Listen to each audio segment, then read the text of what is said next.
The first research explored how Lebanese university students taking English as a foreign language feel about integrating AI into their morphology courses. The study used mixed method approach from 62 students. It found that Lebanese EFL students have positive attitude towards integrating AI in morphology courses. The second study investigated how AI-based English learning apps affect students' understanding of English morphology. It used quantitative method by surveying 62 university students using questionnaires. The results show that most participants used these apps and demonstrated good morphological awareness. Students who use AI are better at understanding how words are built. The third study examined if WebQuest online inquiry-based activity could improve student understanding and use of English morphology in writing. The researchers used a mixed method approach with 78 participants. They found that WebQuests were particularly helpful for students with lower English proficiency, improving their writing skills.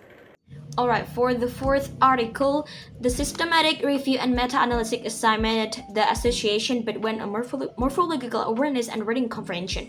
And the key finding of this article is a strong positive and significant association was found that children who performed better on a test of a morphological awareness and also performed better on a measures of reading comprehension.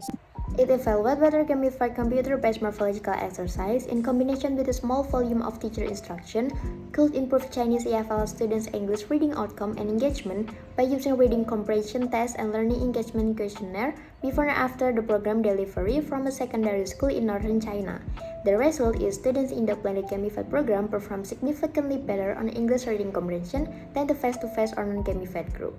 And for the sixth article, aims to explore teaching and learning practice in morphological classes and certain teachers and learning beliefs toward the subject. So the key finding is the teaching process must start with lectures, persist with tests and activities, and ends with a discussion.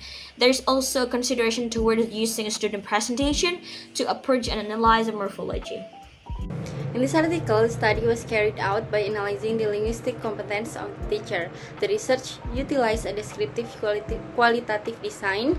The findings indicate that the teacher demonstrates sufficient linguistic competence in explaining morphology, effectively addressing concepts such as morphemes and their roles. The study examines the impact of teaching English morphology basic to EFL students using library research. Findings highlight the importance of linguistic competence and recognizing verbal and nonverbal features for effective teaching.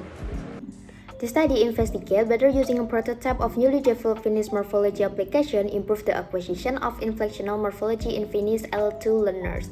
By collecting data from 173 participants from Finnish L2 institutions in the Turku region of Finland, the results suggest that the FMA is particularly useful for learning inflectional production skills in Finnish by adult beginner level learners. This thesis unravels some of the pieces in the puzzle of app-based language learning, focusing specifically on morphological knowledge, implicit learning, and child-app interaction. Then, it presents the app and the child and collected background data using parental questionnaire. The work presented in this thesis shows that children could benefit from morphological instruction and that even short, self-sustained sessions of app-based learning can be beneficial.